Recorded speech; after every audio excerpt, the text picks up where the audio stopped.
ఉంటాడు సార్, ఫోన్లో చూసుకుంటా ఎప్పుడు వీడియోలు చూస్తూ ఉంటాడు, న్యూస్లు అన్ని చూస్తూ ఉంటాడు. మరి అట్లా చేయడం తప్పు కదా తల్లి. చిన్న పిల్లలు ఉన్నారు కదా, మేము చేస్తాం కదమ్మా బీసీ ఉద్యమం. ఏం చెప్పకుండా వచ్చేసింది సార్ ఇంట్లో నుంచి, కొంచెం బీసీల గురించి మాట్లాడుతుంది.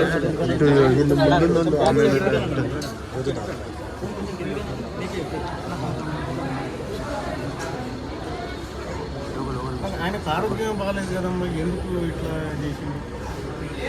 నీకు చెప్పిండా మా ఆఫీస్కి పోతున్నాము అక్కడ కలుస్తాము? నాకు ఏమో అనలేదు సార్, ఇంట్లో నుంచి బయలుదేరి నేను ఏదన్నా ఒకటి చేస్తే అనుకుంటే నేను సరే ఇంట్లో ఏం మాట్లాడలేదు సార్ నాకు.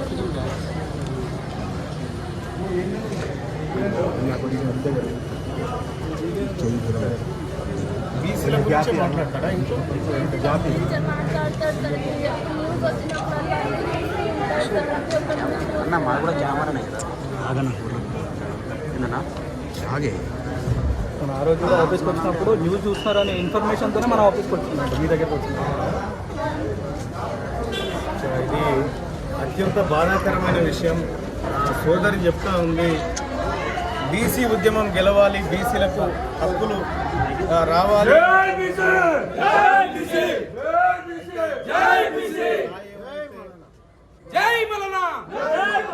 ఆత్మహత్య చేసింది అత్యంత బాధాకరమైన విషయం. తెలంగాణ రాష్ట్రంలో ఉన్నటువంటి బీసీ ఎమ్మెల్యేలారా, బీసీ ఎంపీలారా, బీసీ నాయకులారా సిగ్గు తెచ్చుకోండి. మంత్రులకు కూడా చెప్తాను, సిగ్గు తెచ్చుకోండి. ఇవాళ మన బిడ్డలు బీసీలకు అన్యాయం జరిగిందని చెప్పి పెట్రోల్ పోసి తగలబెట్టుకుంటే కూడా ఇంకా మీకు సిగ్గు లేకుండా, బుద్ధి లేకుండా ఈ నాయకత్వం అంతా ఏం చేస్తూ ఉంది? అగ్రవర్ణాల దగ్గర అమ్ముడు పోయి కూర్చున్నది.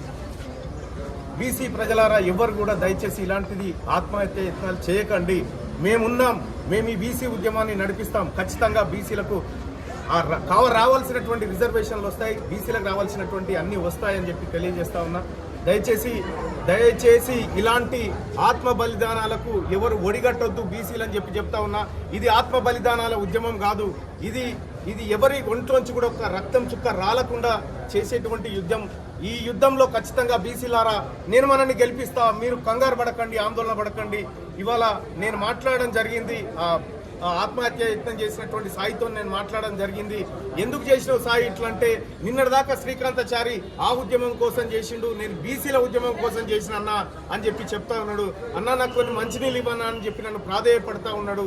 ఇది అత్యంత బాధాకరమైనటువంటి విషయం. ఇటువంటి బాధ ఏ కుటుంబానికి కూడా రాకూడదు. ఎందుకంటే ఈ తల్లి మొన్ననే నా దగ్గరకు వచ్చింది. అన్న కష్టం ఉందన్న, అన్న కొద్దిగా ఇబ్బంది అవుతుందన్న అంటే నేనే ఈ తల్లికి 20,000 రూపాయలు ఇచ్చి రూమ్ రెంట్లు కట్టి ఈ గ్రాసరీస్ కొనుక్కోమని చెప్పి తోలించడం జరిగింది. కానీ ఇటువంటి రోజు వస్తుందని మేము ఎక్స్పెక్ట్ చేయలేదు. ఇవాళ సాయంత్రం క్యూన్యూస్ ఆఫీస్ దగ్గరికి, నా కార్యాలయం దగ్గరికి వచ్చిందంట. నేను అప్పటికే వేరే పని మీద బయటికి వెళ్ళిపోయినా. మా వాళ్ళని కలిస్తే మీరు రేపు ఉదయం రండి, అన్న లేడు బయటికి వెళ్ళాడని చెప్పారంట. అయితే బయటికి వెళ్ళిపోయినటువంటి అతను రోడ్డు మీదకి ఎక్కి పెట్రోల్ పోసుకొని నిప్పంటించుకొని జై బీసీ బీసీలు గెలవాలి, కాంగ్రెస్ పార్టీ అన్యాయం చేసింది బీసీలకు అని చెప్పి నిజంగా చాలా చెప్తా ఉంటే అక్కడ ఉన్నటువంటి స్థానికులంతా మంటలార్పే ప్రయత్నం చేసినారు. హుటాహుటిన గాంధీ హాస్పిటల్కి తీసుకురావడం జరిగింది. ఈ గాంధీ హాస్పిటల్లోకి మేమందరం కూడా తెలంగాణ రాజ్యాధికార పార్టీ నాయకత్వం అంతా కూడా ఇక్కడికి రావడం జరిగింది. వచ్చి ఇక్కడ సాయిని పరామర్శించడం జరిగింది. సాయి తొందరలోనే కోలుకోవాలని, ఎవరు ఇలాంటి దుర్ఘటనలకు పాల్పడొద్దని చెప్పి తెలియజేస్తా ఉన్నా. ఆ కుటుంబానికి తెలంగాణ రాజ్యాధికార పార్టీ అండగా నిలబడుతుంది. వాళ్ళ సోదరుడిగా తీన్మార్ మల్లన్నగా ఈ కుటుంబానికి అండగా నిలబడతా. ఈ కుటుంబానికి మనోధైర్యం ఇవ్వాల్సినటువంటి ఇవాళ పరిస్థితి ఉంది. దయచేసి బీసీలారా ఇటువంటి కార్యక్రమం ఎవరు చేయకండి. ఇది మాలాంటి వాళ్లకు ఇబ్బంది కలుగుతుంది, ఈ ఉద్యమాన్ని నడిపేటువంటి వాళ్ళకి ఇబ్బంది కలుగుతుంది. దయచేసి ఇటువంటి చేయొద్దని చెప్పి నేను రిక్వెస్ట్ చేస్తా ఉన్నా. మీ అందరికి కూడా మరొకసారి దండం పెట్టి చెప్తా ఉన్నా, ఈ ఉద్యమం ఆత్మహత్యల ఉద్యమంగా జరగకూడదు. ఈ ఉద్యమం చాలా నికార్సైన మనోధైర్యంతో జరగాల్సినటువంటి ఉద్యమం. నేను రిక్వెస్ట్ చేస్తా ఉన్నా. ఇది ఇంత బాధాకరమైనటువంటి పరిస్థితి ఎవరికి కూడా రాకూడదు. ఆ బిడ్డ 3 పిల్లలు ఉన్నారు. ఆ బిడ్డకు, ఈ ఆడబిడ్డకు ముగ్గురు పిల్లలు ఉన్నారు. వాళ్ళ కుటుంబం అంతా ఇవాళ చాలా ఇబ్బంది అయినటువంటి పరిస్థితి ఉంది. ఆ కుటుంబాన్ని కాపాడాల్సినటువంటి అవసరం ఉంది. ఇవాళ తెలంగాణ రాష్ట్రంలో 42% రిజర్వేషన్ కాంగ్రెస్ పార్టీ ఇచ్చిన మాట నిలబెట్టుకుని ఉంటే ఇవాళ ఈ బలిదాన కార్యక్రమాలు జరగకపోతుండే. ముఖ్యమంత్రి రేవంత్ రెడ్డి గారు దీనికి పూర్తి బాధ్యత నువ్వే వహించాలి. ఇవాళ అన్ని పార్టీల రాజకీయ నాయకులు దీనికి బాధ్యత వహించాలి. మరి ముఖ్యంగా బీసీ నాయకులారా, మీరు ఎట్టి పరిస్థితుల్లో ఇటువంటి జరగకుండా మనమంతా ఐక్యంగా ఈ ఉద్యమాన్ని చేయాల్సినటువంటి అవసరం ఉంది. ప్రజలకు ధైర్యం చెప్పాల్సినటువంటి అవసరం ఉంది. ఓవైపు బీసీలకు రిజర్వేషన్ ఇస్తాను మోసం చేసినటువంటి కాంగ్రెస్ పార్టీ ఈ సాయి ఏదైతే ఆత్మహత్యయత్నం చేసిండో సాయి ఈశ్వర్, ఒక చారి బిడ్డ, ఒక మా బీసీ బిడ్డ, ఈ ఆత్మ బలిదానం అనేది ఇది బాధాకరం. వాళ్ళ కుటుంబానికి మేము అండగా ఉంటాం, ఇక్కడే ఉంటాం. ఖచ్చితంగా సాయికి నయమయ్యే వరకు సాయిని బాగు చేసుకుంటాం.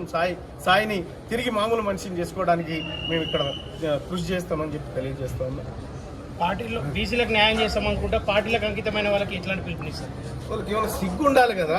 వాళ్ళ ఇళ్లలో ఎవరైనా బర్న్ చేసుకుంటే, వాళ్ళ ఇళ్లలో ఎవరైనా చనిపోతే ఒక చిన్న సురుకు అంటుకుంటేనే మనం ఎంతో ఇబ్బంది పడతాం. అటువంటిది ఒంటి మీద పెట్రోల్ పోసుకొని నిప్పంటించుకున్నాడు సాయి ఈశ్వరు. మరి ఇప్పటికి కూడా వీళ్ళ ఒంటికి ఇంత చురుకు కూడా తగలలేదు ఇప్పటి వరకు. అంటే సిగ్గుచేటు. ఖచ్చితంగా తెలంగాణ సమాజం అంతా చూస్తుంది. ఇటువంటి ఘటన అప్పుడు కూడా ఇంకా వాళ్ళ దగ్గర ఉండి వాళ్ళ మోచేతి నీళ్ళు తాగుకుంటూ ఉంటారంటే ఖచ్చితంగా సమాజం ఎదురు చూస్తుంది. వీళ్ళ సంగతి ఎట్లా చేయాలని అట్లా చేస్తారు. నేను ఇప్పటికి కూడా అప్పీల్ చేస్తా ఉన్నా, మీరు భేషజాలు పక్కకు పెట్టండి. ఈ బీసీలారా మీరు తరలి రండి. ఈ సాయిని మనం కాపాడుకోవాల్సినటువంటి అవసరం ఉందని చెప్పి తెలియజేస్తాం.